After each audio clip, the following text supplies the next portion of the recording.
Shalom and welcome to another in our series of podcasts from Temple Beth Am, a dynamic center for conservative Judaism in Los Angeles. This is Meditation and Mindfulness with Rabbi Adam Kligfeld. It's noon in Los Angeles. The sun is coming down very quickly now that we've changed the clocks. So it's less of a midday than it was beforehand, but still calling this a midday meditation as we get ready for Shabbat. And as inspiration for this meditation, I'll just share very briefly the Torah idea, for which I'm grateful to my friend and colleague, Rabbi Yosef Goldman, who taught me this text today, that in Parshat Chayei Sarah, which we're reading tomorrow, when the Torah describes Abraham as Zakein, old, Ba Bayamim. Very hard phrase to translate. Ba means to come. Bayamim, in days, coming in days. Does it mean just he lived a long time? What does that mean?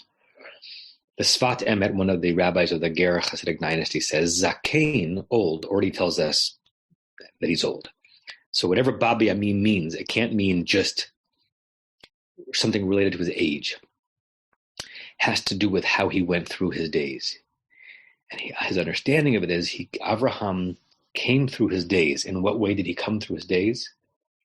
Imagine a scenario where every inspiration you ever felt, you could hold on to and access. It's an impossible thing to fantasize, but just imagine if you could.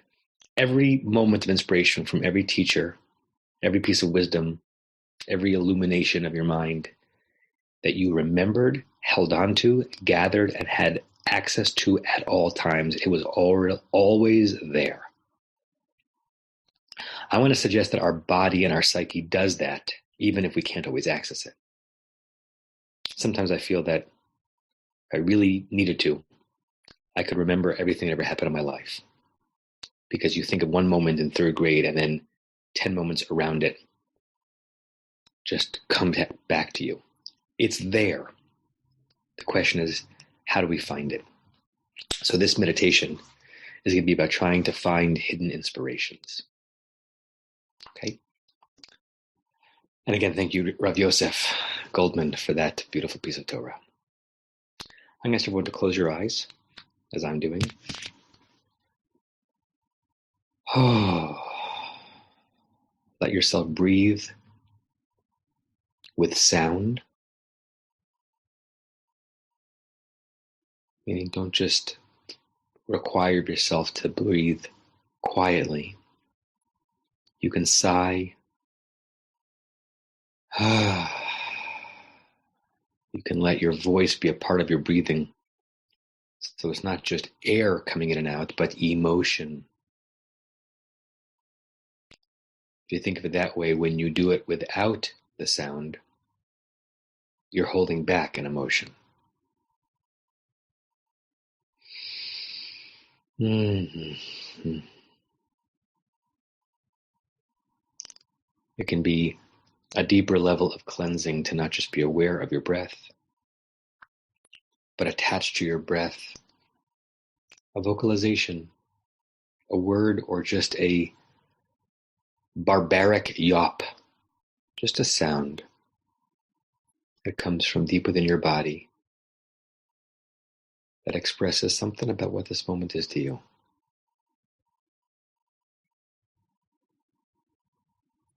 If you haven't already, place your feet flat on the ground in front of you to feel that connection between you and the earth. I sometimes point your attention to the fact that you should think of the following two forces simultaneously. One is gravity pulling you down, a heaviness. And the other, the earth holding you up, a ledge, a support. It actually changes what you feel in your feet and in your body on the chair when you're thinking of yourself not just sinking in, but being propped up.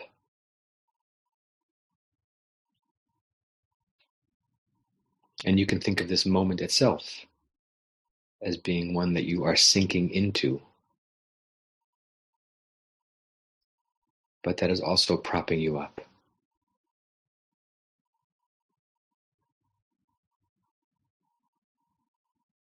Bring your mind to your back. See if you can make the straightest line possible from the tailbone through the top of your head.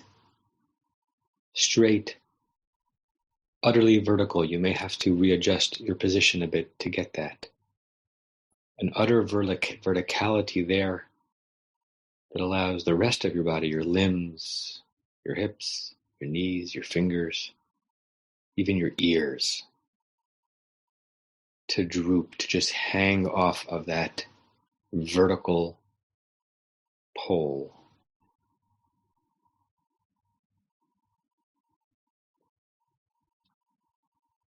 Notice the parts of your body that feel heavy, or which tingle,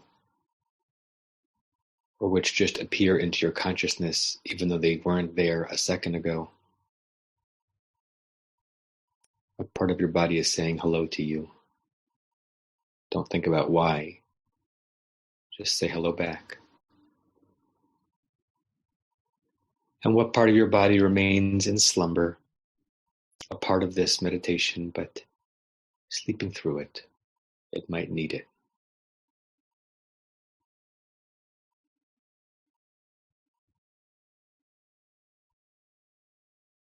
As always, come back to your breathing if and when your mind strays and you become distracted. And you can either listen to the actual and specific words that I'm saying or let your consciousness float above them, only peripherally aware of what I'm asking you to focus on.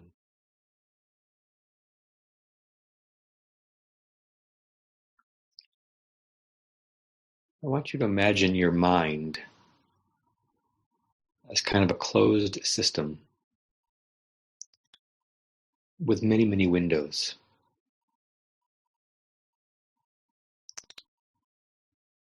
When a particular window is open, a memory comes through. But when it's closed, the memory's still there, you're just not experiencing it. And when other windows open, knowledge flows through, things that you know. You know them even when you are not thinking that you know them, but the open window allows you to actually access them. Right? We are not aware of or accessing all the things we know at any given time. A window opens and that knowledge flows through. Other windows open up and people in our lives, relationships flow through. We are in relationship with many more people than we are relating to in any given instant. Our friends and cousins and colleagues and people who are in our life, even if they're not in our life at this moment, a window opens and they flow to you.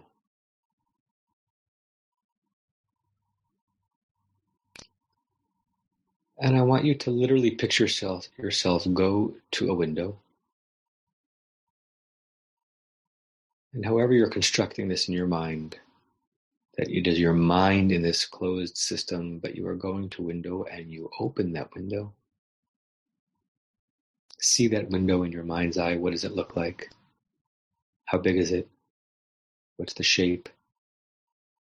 What's the mechanism by which you're opening it? Are you opening a latch? Are you twisting a dial? But a window opens. And in flows a memory of an inspiration, a memory of a moment of wisdom that you have not thought about in a long time. You don't know why it's coming to you right now. You don't know why you opened this window. You don't know why it's there, but it is. And allow this memory in all of its contours and the content of the inspiration flow back into you as if every part of your body is relearning and remembering and being inspired by this wisdom.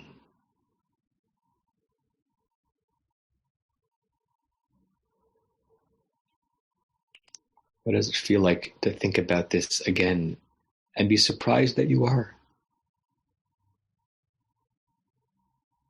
What does it feel like to uncover something which really was there? It's just been behind a closed window.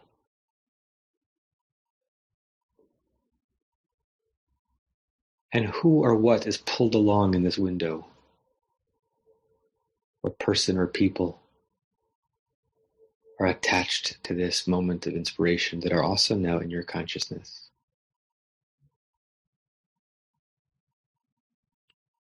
The one thing I want you not to do is to ask of yourself what to do with this wisdom. You're not here to apply. This is not a utilitarian exercise. Just to feel yourself being re-inspired. As a reminder that you could potentially open up hundreds of windows today, thousands, and access this repository without limit. What a richness. What a fullness. What a way of being ba biyamim, coming through your days in this way.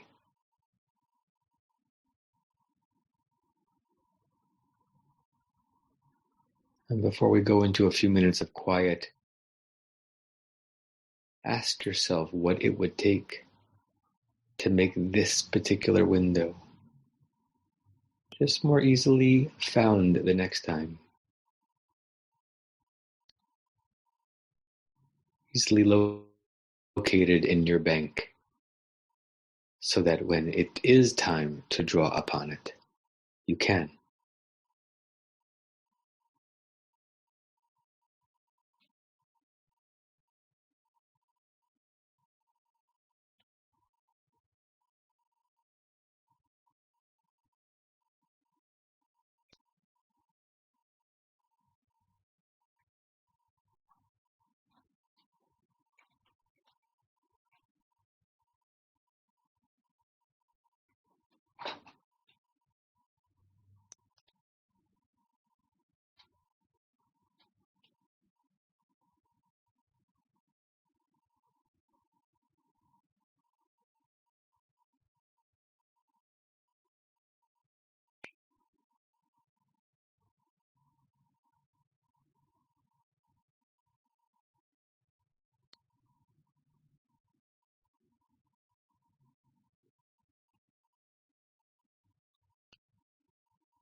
And when you're ready, you can open your eyes.